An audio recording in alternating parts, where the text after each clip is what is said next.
Where do miracles come from? Do they still happen? Or are they events that happened in biblical times? Is there proof that miracles still happen? Well, one big one happened in Montclair, Virginia in 1998 and left evidence for all to see. The miraculous biblical painting. I am a photographer, and I would like to share my miraculous experience with you. Why is this cloth such an extraordinary miracle in this modern day? Because these images painted themselves between the minute threads of this muslin cloth and can only be seen if the cloth is backlit. Otherwise, the cloth remains black on both sides. Thousands of years ago, St. John the Divine had a vision, and he wrote the book of Revelation. Thousands of years later, this cloth painted his vision of Revelation within the cloth using biblical images. Also, every element of these passages paralleled his scripture in the exact order. This is not a vision that I claim to have seen. This is a tangible apparition which appeared within the cloth, available for all to see. Here I am standing in front of the backlit cloth, which is directly in front of the sliding glass doors. Notice that the image is almost my size. This miracle is not about any specific religion. It is about a modern-day miracle, passages from the Bible, and a spiritual connection between Jesus and an ordinary woman. It all started in the summer of August 1992 when I moved to Montclair, Virginia, and found this painting on the greeting card. I placed the card in my dream book. I wanted to recreate these images into a photograph, but I didn't have the skills at that time. This was the painting on the greeting card that I felt compelled to recreate into a photograph. The greeting card was hidden away in my notebook for 6 years. Then one day there was an urgent need to recreate this painting into a photograph. I bought the flowers, made the white dress and headdress, and dyed the shoes. I painted the backdrop black with a little yellow path from which the little girl would emerge. This is the photograph I created. In this photograph, this little girl is standing in front of the painting. The columns and trees were added for aesthetic enhancement. I would entitle this photograph, Coming Out of the Dark. To me, this photograph represented me coming out of the darkness into the light of artistic knowledge. I had now learned to oil paint my colored photos and had begun to create beautiful masterpieces. The catalyst was the greeting card, which was on the left. The photograph is on the right. Then, on August 26, 1998, the miracle happened.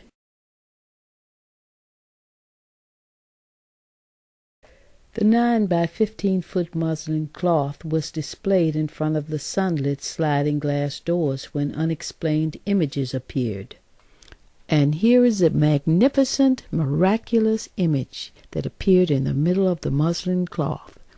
Not only are there images in the middle of the cloth, the entire cloth has many images.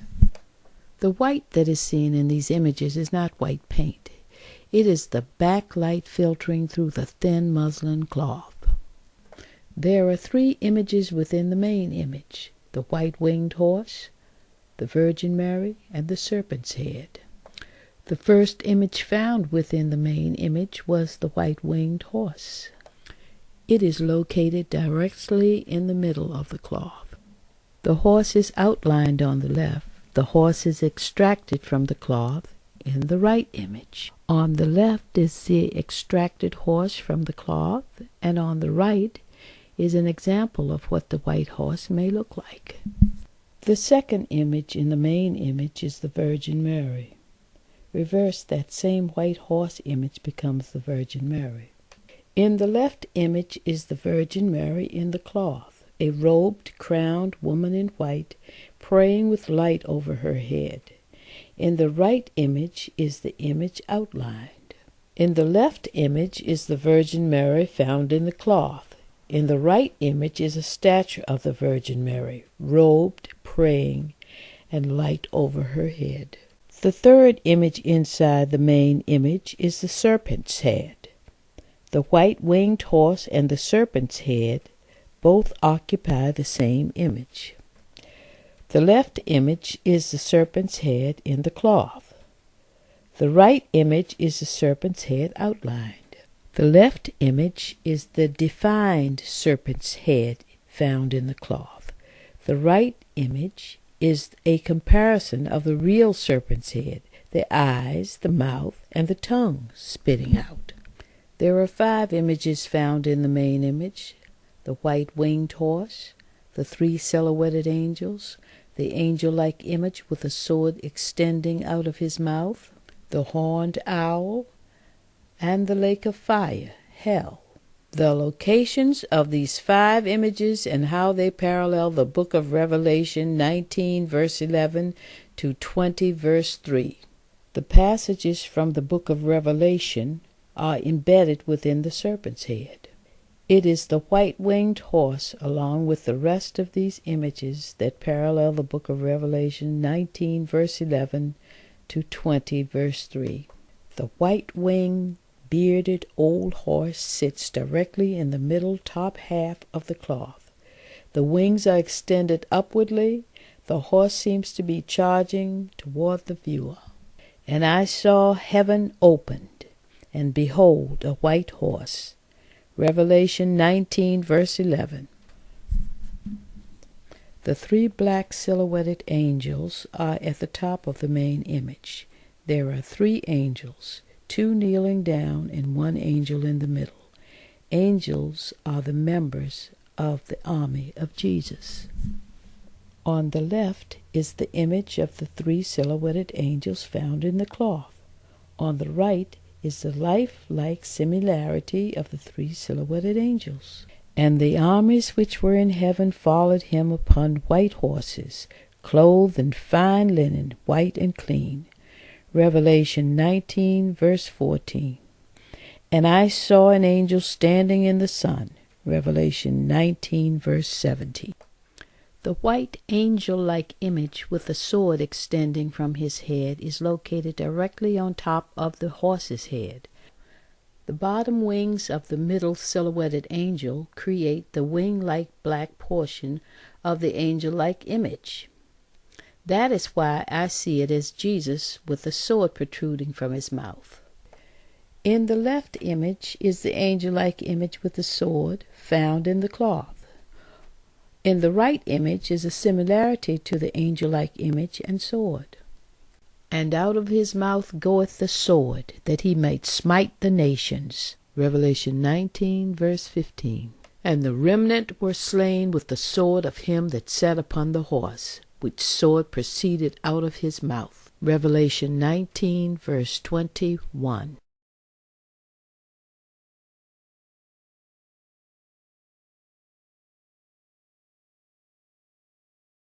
The fowl in this passage is represented by the owl in the painting. From the top half of the main image, the horned owl sits on the branch overlooking the horse and the lake of fire. He is perched next to the silhouetted angels at the top of the main image. On the right is the image that is in the cloth. On the left is the real owl.